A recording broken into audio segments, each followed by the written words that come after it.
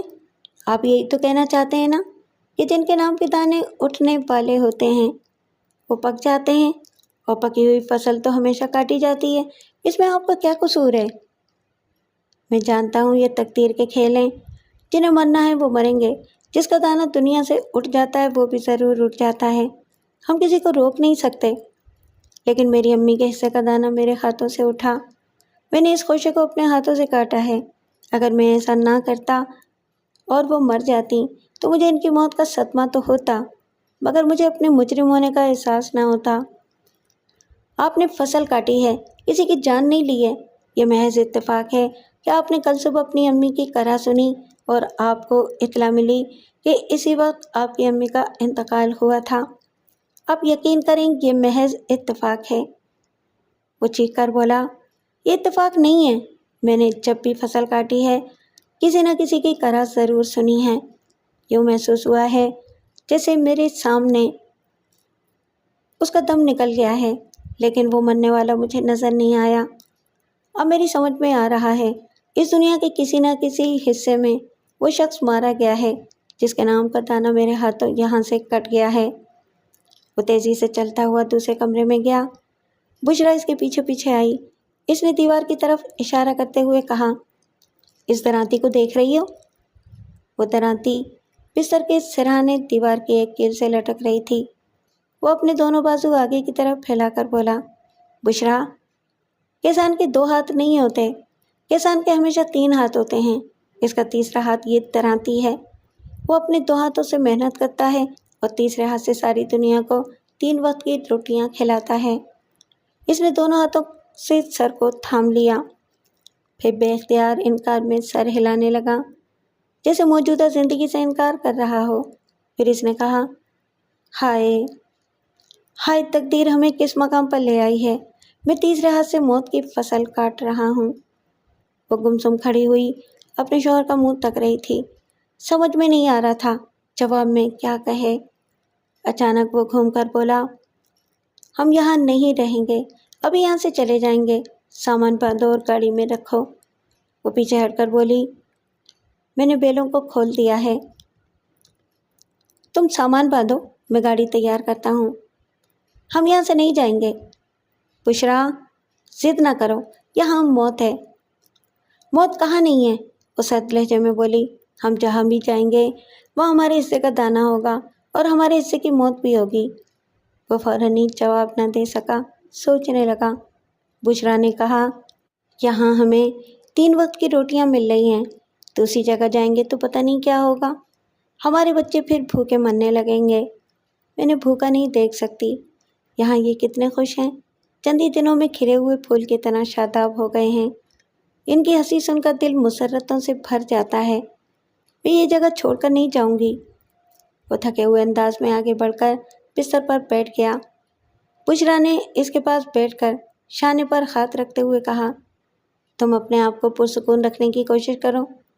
Radio سے کوئی عالم تقریر کر رہے تھے اور اللہ تعالیٰ نے آدم علیہ السلام سے کہا، جنت کے تمام میوے تمہارے لیے ہیں، خوب کھاؤ پیو اور عیش و آرام سے رہو، اپنی حوا کے ساتھ یاد الہی میں مصروف رہا کرو، لیکن وہ ایک دانہ ممنوع ہے، اس کی طلب نہ کرنا۔ لیکن آدم بہک گئے، حوا نے اسے ورغلایا، اس کی طلب کے لیے بھڑکایا، اور ہم نے اسے جنت سے نکال کر زمین کی پستیوں میں اتار دیا۔ وہ سن رہا تھا لیکن سمجھ نہیں رہا تھا، اپنے تجربہ سے اس حد تک سمجھ گیا تھا کہ وہ دانہ حضرت آدم کے ساتھ جنت سے یہاں آیا ہے، تب سے آدمی اس دانے کے سبب جی رہا ہے اور اسی دانے کی وجہ سے مر رہا ہے۔ اس نے نظریں اٹھا کر بشریٰ کو دیکھا، وہ رو رہی تھی، اس کی آنکھوں سے آنسو بہہ رہے تھے۔ وہ بولی، میں اپنے بچوں سے ان کی مسرتیں نہیں چھین سکتی، میں یہاں سے نہیں جاؤں گی، خدا کے لیے یہ فیصلہ کبھی نہ کرنا۔ اس نے بے بسی سے اپنی شریک حیات کو دیکھا۔ مکان کے باہر بچوں کے ہنسنے کی مترنم آواز سنائی دے رہی تھی، اور وہ آواز کہہ رہی تھی، تم جہاں بھی جاؤ وہاں صرف موت کی سنگلی نہیں ہوگی بلکہ زندگی کے معصوم کہکہے بھی ہوں گے۔ وہ ہاتھ بڑھا کر بشرا کے آنسو پہنچنے لگا۔ اس رات گھر میں ماتمی سکوت چھایا رہا۔ بچے سو گئے تھے، ان کے ساتھ ان کے ہنسنے بولنے کی صدائیں بھی سو گئی تھیں۔ بشرا دیر تک اس کے ساتھ جاگتی رہی۔ آدھی رات کے بعد وہ بستر سے اٹھا، لالٹین کی لو تیز کی۔ تیز روشنی آئینے پر پڑی۔ آئینے کا عکس سامنے والی دیوار پر درانتی تک پہنچا۔ وہ آہستہ آہستہ چلتا ہوا اپنے تیسرے ہاتھ تک پہنچا، پھر اسے کیل سے الگ کر کے دیکھنے لگا۔ اس کے آہنی پھل پر لکھا ہوا تھا، جو مجھے گرفت میں لیتا ہے وہ دنیا کو گرفت میں لیتا ہے۔ اب اس فقرے کے معنی کسی حد تک سمجھ میں آ رہے تھے۔ اس کا مطلب یوں بھی ہوتا تھا کہ جو اس درانتی کو اپنی مٹھی میں لیتا ہے، دنیا اس کی مٹھی میں رہتی ہے، اور یہ سچ ہے۔ ابتدا ہی سے یہ دنیا کسانوں کی محنت پر انحصار کرتی ہے، گویا کسانوں کی مٹھی میں رہتی ہے۔ وہ محنت کرتے ہیں تو کھانا ملتا ہے، محنت نہ کریں تو پھر موت کی فصل کاٹتے ہیں، جیسے وہ کاٹ رہا تھا۔ سورج چمک رہا تھا، ہوا چل رہی تھی، دور تک کھیتوں میں پکی ہوئی فصل لہلہا رہی تھی۔ وہ جان بوہر کی قبر کے پاس کھڑا ہوا تھا اور زیر لب بڑبڑا رہا تھا، میں سمجھ گیا، جب تم زندہ تھے تو تمام زندگی ان کھیتوں میں کام کرتے رہے تھے، کیونکہ ہمارا کام ہی کھیتوں میں کام کرنا ہے۔ جب تم فصل کاٹتے کاٹتے اس خوشہ گندم تک پہنچے جو تمہارے نام کا تھا، اور جب تم نے اسے کاٹا تو تمہیں معلوم ہو گیا کہ اب تم مرنے والے ہو۔ تم نے اس خوشے کو اپنی مٹھی میں تھامے رکھا، کھیت سے نکل کر اس مکان میں آئے، وہاں تم نے ماتمی لباس پہنا، آئندہ آنے والے کے نام ایک وصیت نامہ لکھا اور اپنے بستر پر جا کر آرام سے لیٹ گئے۔ پھر اس سے پہلے کہ میں وہاں پہنچتا تم دنیا سے رخصت ہو گئے۔ کیوں میرے کسان دوست، یہی بات ہے نا؟ وہ ایک ذرا توقف کے بعد بولا، ہاں یہی بات ہے۔ تم سے پہلے یہاں ہندو کسان تھا، اس نے تمہارے نام یہ سب کچھ کیا، تم نے میرے نام کیا ہے، اور ایک دن میں بھی یہ فصل کاٹتے کاٹتے اس خوشہ گندم تک پہنچوں گا جو میرے نام کا ہوگا، اور میں بھی شاید اسی طرح کسی آنے والے کے نام وصیت لکھ کر رخصت ہو جاؤں گا۔ یہاں کا کاروبار اسی طرح چلتا ہے، یہاں سے رخصت ہونے والا اتنی بڑی دنیا کو آنے والے کے نام کر جاتا ہے، تاکہ آنے والا جب تک زندہ رہے موت کی فصل کاٹتا رہے۔ اس نے بائیں ہاتھ میں پکڑی ہوئی درانتی کو دیکھا، پھر کہا، میں نے سوچا تھا کہ میں کسی کی موت کا الزام نہیں لوں گا، لیکن موت تو برحق ہے، وہ تو آتی ہے، کبھی وقت پر آتی ہے اور کبھی بے وقت آتی ہے۔ میں جو زندگی کی فصل اگاتا تھا، آج موت کی فصل کاٹ رہا ہوں۔ تقدیر کو یہی منظور ہے تو میں کیسے انکار کر سکتا ہوں؟ وہ بوجھل قدموں سے چلتا ہوا کھیتوں میں آیا۔ گندم کے سنہرے چمکیلے خوشے ہوا میں جھوم رہے تھے۔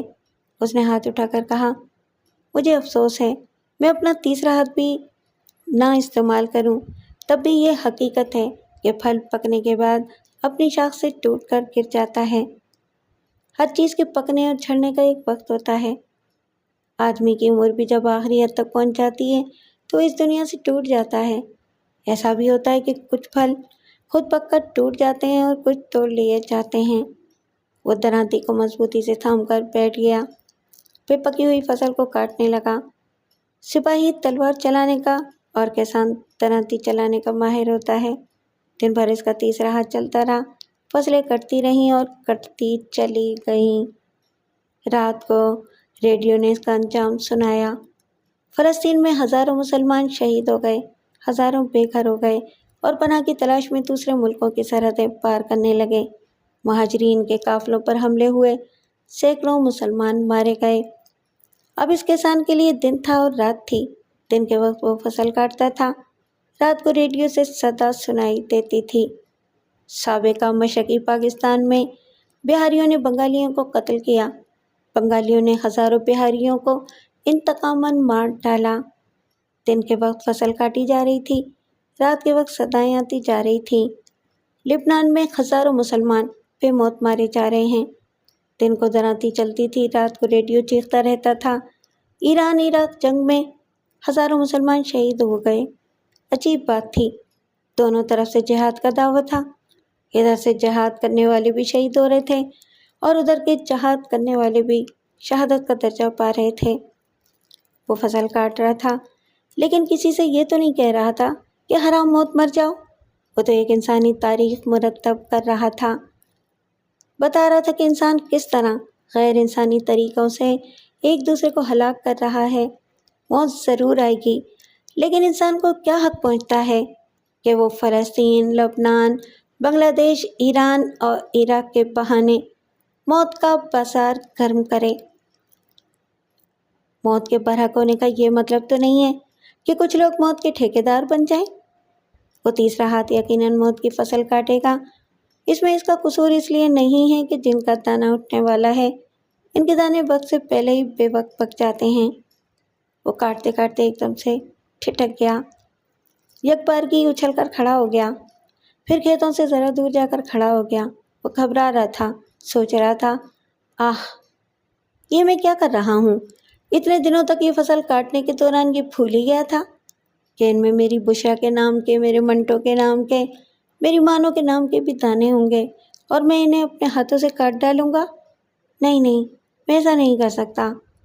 وہ کھیتوں سے دور بھاگنے لگا۔ نہیں نہیں، میرے بچے ابھی جوان ہوں گے، ابھی دنیا دیکھیں گے، ابھی بہت سی مسرتیں حاصل کریں گے۔ وہ گھر کی طرف بھاگ رہا تھا اور سوچ رہا تھا، میری بشرا، میری زندگی، میری محبت، میں اسے نہیں مار سکتا۔ وہ مر جائے گی تو میرا سب کچھ مر جائے گا۔ میرے خدایا، میرے تیسرے ہاتھ کو موت کا ہاتھ نہ بنا، محنت کا ہاتھ بنا دے۔ وہ گھر کی دہلیز پر آ کر گر پڑا۔ بشرا دوڑتی ہوئی آئی، پھر اسے دونوں ہاتھوں سے تھام کر پوچھا، کیا ہوا؟ خیریت تو ہے؟ وہ ہانپ رہا تھا اور کانپ رہا تھا، اس کا بدن گرم ہو رہا تھا۔ بشرا نے کہا، تمہیں تو بخار ہے، آؤ اندر آ کر بستر پر لیٹ جاؤ۔ وہ چیخ کر بولا، مجھے بخار نہیں ہے، میں بالکل ٹھیک ہوں، مگر اندر سے بیمار ہوں۔ مجھے انسانیت کی بیماری لگ گئی ہے۔ مرنے والوں کو موت کی خبر نہیں ہوتی، مگر میں ان کی موت سے پہلے ہی روتا ہوں۔ میں جلاد ہوں، مگر میں انسان ہوں۔ وہ درست کہہ رہا تھا۔ عام طور پر جلاد کے لیے مشہور ہوتا ہے کہ وہ سنگ دل ہے، لیکن جلاد بھی انسان ہوتے ہیں، وہ بھی کسی کو مارنا نہیں چاہتے، لیکن مقدر میں وہی پیشہ لکھا ہوا ہوتا ہے، تو وہ کیا کریں؟ اور وہ کسان بھی اپنے مقدر کا لکھا پورا کر رہا تھا۔ بشرا اسے سہارا دے کر کمرے میں لے آئی۔ وہ بستر پر لیٹ گیا۔ رات کو کھانے کے بعد اس نے کہا، میں تمہاری پریشانیوں کو سمجھتی ہوں۔ یہ کھیت جو میلوں دور تک پھیلا ہوا ہے، اسے کب تک کاٹتے رہو گے؟ ایک طرف سے کاٹتے جاتے ہو، دوسری طرف سے نئی کوپلیں پھوٹنے لگتی ہیں۔ جب تک تم کٹائی کرتے ہوئے کھیت کے آخری سرے تک پہنچو گے، تب تک ادھر نئی فصل تیار ہو جائے گی۔ تمہارا کام کبھی ختم نہیں ہوگا، تمہاری پریشانی ہمیشہ رہے گی۔ وہ ایک گہری سانس لے کر بولا، یہی میں سوچ رہا ہوں، میرے مقدر میں کیا لکھا ہے؟ میں یہاں کیوں آیا؟ ہم اپنے بچوں کے لیے یہاں آئے ہیں، یہاں انہیں روٹی مل رہی ہے۔ کچھ لوگوں کو اپنی خوراک حاصل کرنے کے لیے دوسروں کو مارنا پڑتا ہے۔ یہ کوئی نئی بات نہیں ہے۔ جب سے انسان اس دنیا میں آباد ہوا ہے، تب سے ایک کی لاش پر بیٹھ کر دوسرا کھاتا ہے، خواہ وہ سویم اور 40ویں کا ہی کھانا کیوں نہ ہو۔ اور میں ایسا نہیں کر سکتا۔ میرے ذہن میں ایک ترکیب ہے، تم سرکار کو اطلاع دو، زراعتی شعبے سے لوگ یہاں آئیں گے، اس کھیت میں ایک سرے سے دوسرے سرے تک ٹریکٹر چلائیں گے، 2 ہی دن میں ساری فصل کاٹ کر رکھ دیں گے۔ وہ ہڑبڑا کر اٹھ بیٹھا، پھر وحشت سے دیکھتے ہوئے بولا، نہیں نہیں، میں کسی کو اطلاع نہیں دوں گا، میں اس کھیت میں کسی کو جانے نہیں دوں گا، کوئی اپنے ہاتھ میں درانتی لے کر اس فصل کو نہیں کاٹے گا۔ کیوں نہیں کاٹے گا؟ تم خود کاٹنا نہیں چاہتے، دوسروں کو کاٹنے نہیں دو گے، آخر کیوں؟ او بشرا، یہ کیوں بھولتی ہو کہ وہ زندگی کی کھیتی ہے، وہاں تمہارے نام کے اور میرے بچوں کے نام کے خوشے بھی ہوں گے، اور وہ ابھی کچے ہوں گے۔ کسی دن کٹائی کے لیے ایک دم پک کر تیار ہو جائیں۔ کسی نے انہیں کاٹ ڈالا تو کیا ہوگا؟ نہیں، ہرگز نہیں، میں کسی کو اس کھیت میں قدم رکھنے نہیں دوں گا، اور خود کبھی یہ تیسرا ہاتھ استعمال نہیں کروں گا۔ تم جو چاہتے ہو وہی کرو، مگر زیادہ نہ بولو، تمہاری طبیعت ٹھیک نہیں ہے، سونے کی کوشش کرو۔ اس نے آنکھیں بند کر لیں۔ دوسرے دن وہ کھیت میں گیا، لیکن اس کے ہاتھ میں دراتی نہیں تھی۔ وہ ایک طرف سے چلتا ہوا اس کھیت کے ایک ایک خوشائے گندم کو یوں تکنے لگا جیسے ان میں اپنی بشرا اپنے بچوں کا چہرہ ڈھونڈ رہا ہو، معلوم کر رہا ہو کہ کون سا خوشائے گندم اس کی محبت اور اس کے خون کے رشتوں کے نام ہے۔ وہ پاگلوں کی طرح ادھر سے ادھر بڑی دیر تک گھومتا رہا، یہاں سے وہاں تک گندم کی سنہری بالیوں کو تکتا رہا، لیکن سراغ نہ لگا سکا۔ تھک کر واپس آ گیا۔ وہ چاہتا تھا کہ کسی طرح سراغ مل جائے، ان تینوں کے نام کے خوشہ گندم کا پتہ چل جائے، پھر وہ ان کی حفاظت کرے گا، دراتی اس طرف نہیں لے جائے گا۔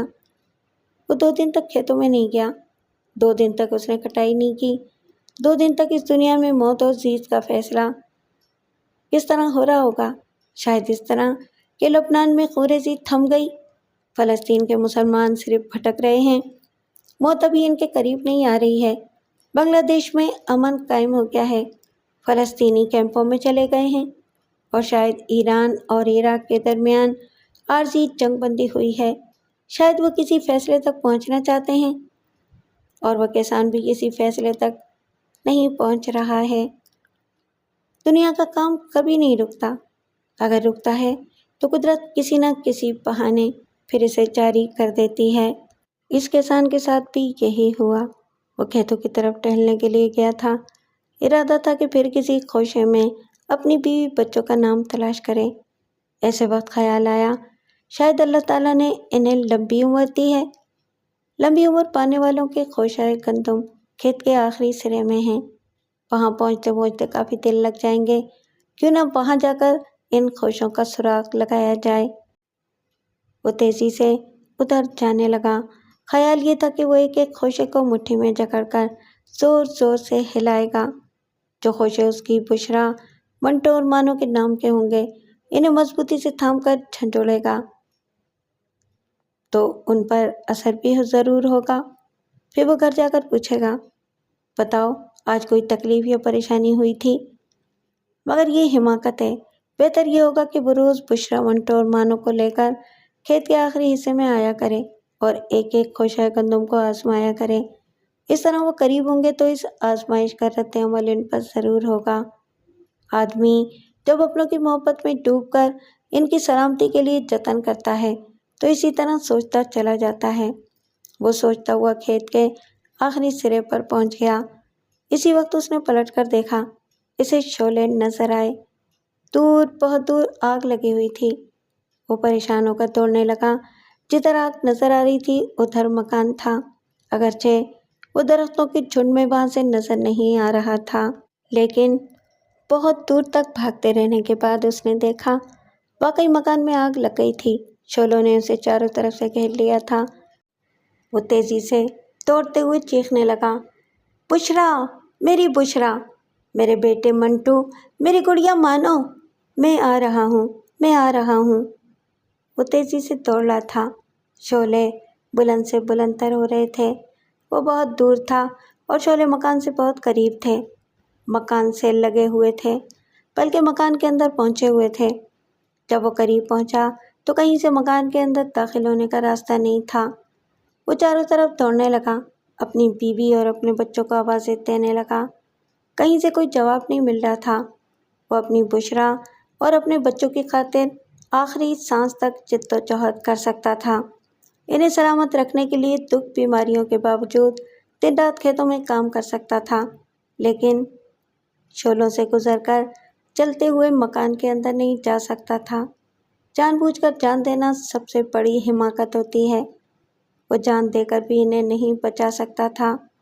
ہاں، اگر مکان کے اندر سے جواباً ان کی آواز سنائی دیتی، زندگی کے آثار پائے جاتے، تو وہ شعلوں کے درمیان سے گزرتا ہوا ان کے پاس پہنچ جاتا، ان کے ساتھ جل مرتا یا پھر انہیں وہاں سے نکال لاتا، لیکن چلتے ہوئے مکان کے اندر زندگی کے آثار نہیں تھے، کوئی آواز سنائی نہیں دے رہی تھی۔ جب مکان شعلوں کی لپیٹ میں آیا ہوگا تو جلنے والے نے اپنے بچاؤ کے لیے چیخ پکار کی ہوگی، لیکن اس وقت وہ کسان ان سے بہت دور تھا، اتنی دور کہ ان کی چیخ و پکار بھی سنائی نہیں دی تھی، اور اب وہاں سناٹا تھا، صرف مکان کے جلتے شعلوں کے لپکنے اور ہواؤں کے تیز تیز سانس لینے کی آوازیں آ رہی تھیں۔ وہ بڑی دیر تک دیوانہ وار چاروں طرف دوڑتا رہا۔ پیچھے کھلیان تک آگ پہنچی نہیں تھی، مگر گھر کو تو پوری طرح لپیٹ میں لے لیا تھا۔ پھر وہ غصے سے دوڑتا ہوا کھیتوں کی طرف جانے لگا۔ بہت دور تک دوڑنے کے بعد ایک جگہ رک گیا اور اسے خیال آیا کہ میں نے پچھلے 2 دنوں سے کٹائی نہیں کی ہے، ایک خوشے کو بھی یہاں سے کاٹ کر الگ نہیں کیا ہے۔ پھر میری بشرا، میرے بچے کیسے مر سکتے ہیں؟ اس دنیا سے ابھی ان کا دانہ نہیں اٹھا ہے، وہ زندہ ہیں، یقیناً زندہ ہیں۔ پھر وہ آہستہ آہستہ مکان کی طرف جانے لگا۔ اب شعلے دھیمے پڑ رہے تھے، پہلے جیسی تیزی اور پھیلاؤ نہیں رہا تھا۔ اس کا دل کہہ رہا تھا بشرا اور بچے اس جلتے ہوئے مکان کے اندر نہیں ہیں۔ مکان میں آگ لگتے ہی وہ بچوں کو لے کر دور کہیں چلی گئی ہے تاکہ وہ سب آگ سے محفوظ رہیں۔ یقیناً مکان کے پچھواڑے گئی ہوگی۔ وہ تیزی سے دوڑتا ہوا مکان کے پاس آیا، پھر وہاں سے گزرتا ہوا پچھلے حصے میں گیا۔ کھلیان کو پار کرنے کے بعد اس نے دور گھنے جنگل کو دیکھا۔ شاہ بلوط کے بے شمار درخت دور تک نظر آ رہے تھے۔ وہ چیختا ہوا، اپنے بچوں کو پکارتا ہوا بشرا کو صدائیں دیتا ہوا تیزی سے دوڑنے لگا، لیکن وہ کہیں نظر نہ آئی۔ بار بار صدائیں دینے کے باوجود کوئی جواب نہیں ملا۔ وہ تھکار کر واپس آنے لگا۔ اس وقت تک شعلے سرد پڑ چکے تھے، جلا ہوا مکان نظر آ رہا تھا۔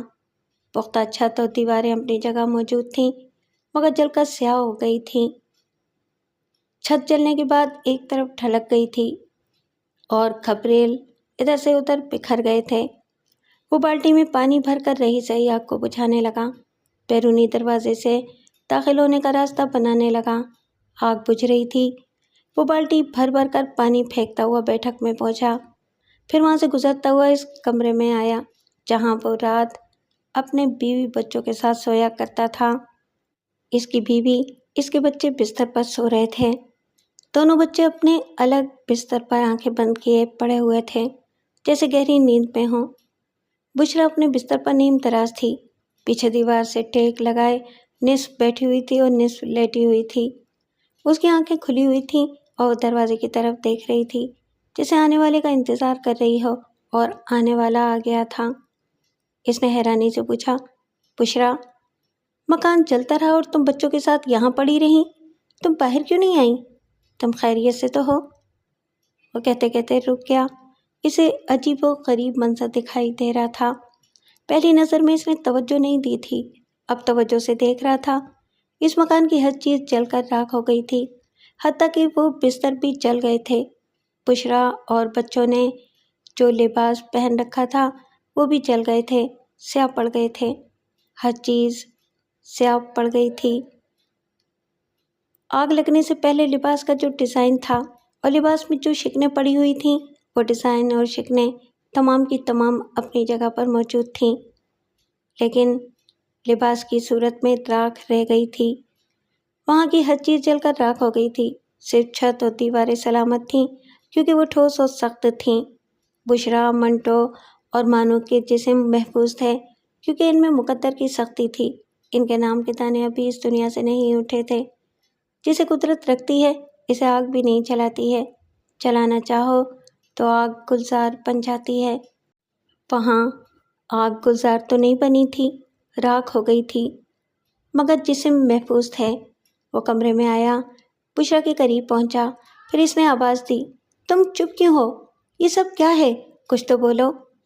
وہ اسی طرح ساکت تھی، اس کی کھلی ہوئی آنکھیں دروازے کو تک رہی تھیں، شاید وہ مر چکی تھی، مگر نہیں، اس کے سینے میں ہلکی ہلکی سی لرزش تھی۔ وہ سانس لے رہی تھی، اس کی آنکھوں میں زندگی کی چمک تھی، چہرے پر بھی وہی زندگی کی تازگی تھی۔ وہ مری نہیں تھی، زندہ تھی۔ وہ دوڑتا ہوا بچوں کے بستر کے پاس گیا، وہاں بھی بچوں کی سانس چل رہی تھی، لیکن وہ آنکھیں بند کیے پڑے ہوئے تھے، وہ بھی زندہ تھے۔ اس نے آواز دی، میری گڑیا، میری جان مانو، دیکھو تمہارے ابا آئے ہیں، آنکھیں کھولو، میں تمہارے لیے ٹافی لایا ہوں، بسکٹ لایا ہوں، کھلونے لایا ہوں۔ منٹو، میرے بیٹے، تم چپ کیوں ہو؟ تم سانس لے رہے ہو، تم زندہ ہو، بولو بیٹے۔ وہ دیر تک آوازیں دیتا رہا، پھر وہاں سے دوڑتا ہوا بشرا کے پاس آیا۔ اس نے اس کی کلائی تھام لی۔ نبض بہت سست چل رہی تھی، موت اسے اپنی طرف کھینچ رہی تھی۔ اس نے ہولے سے ہاتھ کو جھنجھوڑ کر کہا، بشرا کچھ تو کہو۔ ہولے سے جھنجھوڑنے کے باعث ذرا سا جھٹکا لگا، ہاتھ بستر میں ذرا سا دھنس گیا، کیونکہ وہ بستر اور اس پر بچھی ہوئی چادر راکھ ہی راکھ تھی، اس لیے ہاتھ ذرا دھنس گیا تھا۔ اس کے لباس سے بھی ذرا سی راکھ جھڑ گئی۔ وہ فوراً ہی پیچھے ہٹ گیا۔ اس کے دماغ نے سمجھایا، اگر وہ اسے جھنجھوڑے گا، اسے زیادہ حرکت دے گا تو راکھ جھڑنے لگے گی۔ نہیں، اسے ہاتھ نہیں لگانا چاہیے، دور ہی سے مخاطب کرنا چاہیے اور دور ہی سے انہیں زندگی کی طرف واپس لانے کی کوئی تدبیر کرنی چاہیے۔ وہ بے بسی سے کبھی بشرا کو کبھی بچوں کو تکنے لگا، پھر اس نے کہا، تم سب جہنم کی ساکھ میں چلتے رہو، تمہارے حلق خشک ہو گئے ہوں گے، تم لوگوں کو پیاس لگ رہی ہوگی، کیا میں پانی پلاؤں؟ وہ وہاں سے کچن کی طرف گیا، وہاں بھی ہر چیز خاک ہو چکی تھی، مٹکا محفوظ تھا۔ اسے کھول کر دیکھا تو پانی گرم ہو رہا تھا۔ وہ باہر آیا، پیچھے کھلیان کے پاس کنواں تھا، اس نے کنویں سے ٹھنڈا پانی نکالا، پھر ایک گلاس میں لے کر بشرا کے پاس آیا۔ اس نے منہ سے لگا کر کہا، پانی پیو۔ وہ چپ تھی، حرکت نہیں کر رہی تھی، زبان تک نہیں ہل رہی تھی، پھر وہ پانی کیسے پیتی؟ وہ کچن سے ایک چمچ لے آیا، اس چمچ سے پانی لے کر اس کے کھلے ہوئے منہ میں ڈالنے لگا۔ اس کے بعد ذرا قریب جھک کر دیکھنے لگا، پانی منہ سے گزر کر حلق سے اتر رہا تھا۔ اس وقت بھی زبان نے ذرا سی حرکت نہ کی۔ وہ پانی کو نگلنے کی کوشش کر رہی تھی، لیکن تعجب تھا کہ جسم ساکت تھا۔ صرف وہ حصے حرکت کر رہے تھے جو زندگی کو برقرار رکھنے کے لیے کافی ہوتے ہیں۔ مثلاً دل دھڑک رہا تھا، سینہ سانس کی وجہ سے ہولے ہولے لرزیدہ تھا۔ وہ بول نہیں سکتی تھی۔ زندہ رہنے کے لیے بولنا کوئی ضروری بھی نہیں ہے۔ کتنے ہی کیڑے مکوڑے زندہ رہتے ہیں مگر کبھی منہ سے آواز نہیں نکالتے۔ اس کی آنکھیں دروازے کی طرف لگی ہوئی تھیں، وہاں سے وہ آنکھیں گھوم کر کسی دوسری طرف نہیں دیکھ سکتی تھیں۔ زندہ رہنے کے لیے دیکھنا ضروری نہیں ہے۔ چمگاڈر کی آنکھیں نہیں ہوتی مگر وہ زندہ رہتی ہے۔ وہ حرکت نہیں کر رہی تھی۔ وہ دونوں ہاتھوں سے سر تھام کر اکڑوں بیٹھ گیا۔ خدایا، یہ کیسی زندگی ہے؟ یہ کب تک ایسے رہیں گے؟ میں ان کے لیے کیا کروں؟ فی الحال وہ اتنا ہی کر سکتا تھا کہ انہیں زندہ رکھنے کی کوششیں جاری رکھتا، ان کے جسم میں خوراک پہنچاتا۔ خوراک پہنچانے کے سلسلے میں اس نے روٹی کا چھوٹا سا ٹکڑا بشرا کے منہ میں رکھا، لیکن وہ اسے چبا نہ سکی۔ اس کا مطلب یہ ہے کہ جبڑے حرکت نہیں کر سکتے تھے۔ وہ درخت کی طرح ساکت تھی اور صرف ہوا اور پانی یا رقیق غذا خوراک کے طور پر حاصل کر سکتی تھی۔ اس نے ان کے لیے رقیق غذا تیار کی، چمچ کے ذریعے ان تینوں کے جسموں میں خوراک پہنچائی۔ وہ اس طرح انہیں خوراک پہنچاتا، جب تک زندہ رہتا انہیں زندہ رکھنے کی کوششیں کرتا رہتا، جس طرح کسی اپاہج کو ایک جگہ بٹھا کر یا لٹا کر ساری عمر کھلایا پلایا نہیں جا سکتا، اسی طرح وہ کیا کر سکتا تھا؟ اور وہ تینوں کب تک اس حالت میں رہتے؟ کیا ان پر سکتہ طاری تھا یا وہ سکرات کے عالم میں تھے؟ وہ جیسے بھی تھے، زندگی اور موت کی درمیانی حالت میں تھے۔ وہ اس رات جاگتا رہا، سوچتا رہا، اپنے نصف زندہ اور نصف مردہ بچوں کو دیکھتا رہا، اپنی اس محبت کو دیکھتا رہا جو سامنے موجود ہونے کے باوجود ایک تصویر کی طرح تھی۔ دوسری صبح وہ اچانک درانتی کو تھام کر تن گیا۔ اس کے ہاتھ کانپ رہے تھے، اس کی آنکھوں سے آنسو رواں تھے۔ وہ بشرا کے سامنے لرزتی ہوئی آواز میں کہہ رہا تھا، میری جان، میری محبت، میں سمجھ گیا ہوں تم لوگوں کو زندگی کی طرف میں نہیں لا سکتا، تم سب جان کنی کی حالت میں ہو، ایسے میں جان نہیں آتی، جان نکل جاتی ہے۔ اس نے بچوں کی طرف حسرت سے دیکھا، پھر بشرا کو دیکھتے ہوئے کہا، میں سمجھ گیا ہوں، مجھ کو تیرے نام سے اور بچوں کے نام سے موت کی فصل کاٹنی ہوگی۔ میں نے انکار کیا تھا کہ اب تیسرا ہاتھ استعمال نہیں کروں گا، لیکن قدرت نے مجھے مجبور کر دیا۔ یہ دیکھ، میں نے تیسرا ہاتھ اپنا لیا ہے، میں جا رہا ہوں۔ وہ وہاں سے پلٹ کر تیزی سے چلتا ہوا مکان کے باہر آیا، پھر دوڑتے ہوئے کھیتوں میں پہنچ گیا۔ آسمان پر کالے بادل چھا رہے تھے، سورج منہ چھپا رہا تھا۔ اس نے درانتی والے ہاتھ کو بلند کیا اور پھر ایک خوشہ گندم کو مٹھی میں دبوچ کر چیختے ہوئے کہا، بشرا، میری بشرا، یہ تیرے نام کا ہے۔ یہ کہتے ہی اس نے اس کی جڑ کو کاٹ دیا۔ ایک کرا سنائی دی، لیکن اس نے پلٹ کر جلے ہوئے مکان کی طرف نہیں دیکھا۔ وہ اپنوں میں سے کسی کی کرا نہیں تھی۔ وہ جس طرح بشرا اور بچوں کی ہنسی کو جانتا تھا، اسی طرح ان کے آنسوؤں اور کراہوں کو بھی پہچانتا تھا۔ اس نے دوسرے خوشہ گندم کو مٹھی میں پکڑ کر درانتی کو بلند کرتے ہوئے چیخ کر کہا، منٹو بیٹے، یہ تیرے نام ہے۔ اس نے اسے بھی کاٹ ڈالا۔ کرا سنائی دی، لیکن وہ جانے کس کی کرا ہوگی، جانے کس کا دانہ اس دنیا سے اٹھ گیا ہوگا۔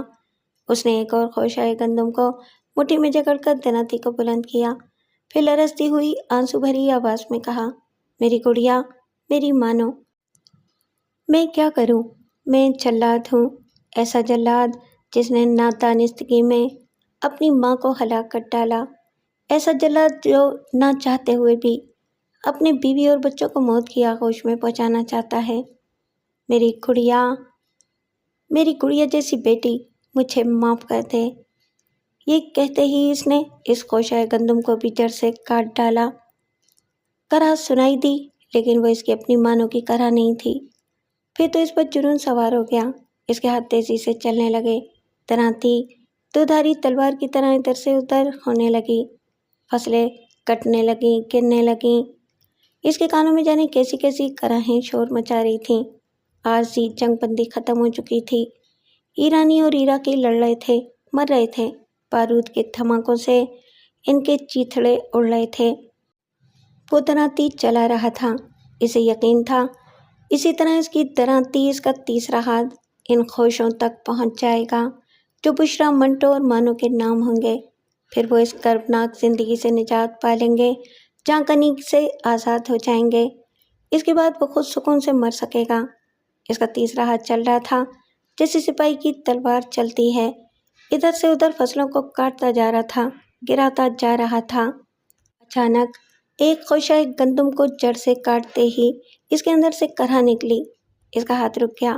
فوراً یہ معلوم ہو گیا کہ اس نے اپنے ہی نام کے خوشہ گندم کو کاٹ ڈالا ہے۔ وہ پھٹی پھٹی آنکھوں سے اس گندم کے خوشے کو دیکھنے لگا جو اس کی مٹھی میں دبا ہوا تھا۔ اس کا دل کانپ رہا تھا۔ وہ اٹھ کر کھڑا ہو گیا، لڑکھڑاتے ہوئے قدموں سے مکان کی طرف جانے لگا۔ اس مکان کے کمرے میں بشرا اپنے بچوں کے ساتھ اسی طرح سکتے کے عالم میں تھی، نہ زندہ تھی نہ مردہ تھی۔ اس نے ان کے سامنے پہنچ کر آنسو بھری آواز میں کہا، میری جان، الوداع، میرے بچوں، اپنے باپ کو معاف کرنا۔ میں نے دن رات محنت کی، دن مہینے سال گزار دیے، جانے تم لوگوں کے نام کے خوشے کس جگہ ہیں، میں اس جگہ تک پہنچ نہ سکا، اپنی ہی موت کی فصل کاٹ کر لے آیا۔ یہ دیکھو، میں رخصت ہو رہا ہوں۔ میری دعا ہے کہ جس طرح ایک کے بعد دوسرا، دوسرے کے بعد تیسرا اس مکان میں آیا، میرے بعد اور بھی کوئی آئے اور اس تیسرے ہاتھ کے ذریعے تم لوگوں کے نام سے موت کی فصل کٹے۔ وہ ایک میز کے پاس گیا۔ وہاں اس نے کاغذ و قلم لے کر وصیت نامہ لکھا۔ وہاں لیٹنے کے لیے بستر نہیں تھا۔ وہ فرش پر چاروں شانے چت لیٹ گیا، سرانے درانتی رکھ دی۔ ایک ہاتھ میں وہی خوشہ گندم تھا، دوسرے ہاتھ میں کھلا ہوا وصیت نامہ۔ اس نے دونوں ہاتھ سینے پر رکھے اور پھر کہا، میرے مالک، میرے خالق، میری دنیا کے مجبور کب تک جاں کنی کی حالت میں رہیں گے؟ خدایا، انہیں نجات دے۔ وہ چپ ہو گیا مگر اس کے ہونٹ لرز رہے تھے۔ اس کے بعد اس کے ہونٹ بالکل خاموش ہو گئے۔ اس خانہ خاموشہ میں پھر کوئی آواز نہ رہی۔ باہر تیز ہوائیں چل رہی تھیں۔ سنہرے چمکیلے گندم کے خوشے ایک دوسرے سے ٹکرا رہے تھے اور ماتمی صدائیں سنا رہے تھے، اور ایک لاش پڑی ہوئی تھی، مگر 3 لاشیں سانس لے رہی تھیں۔ اب کوئی تیسرا ہاتھ کب آئے گا؟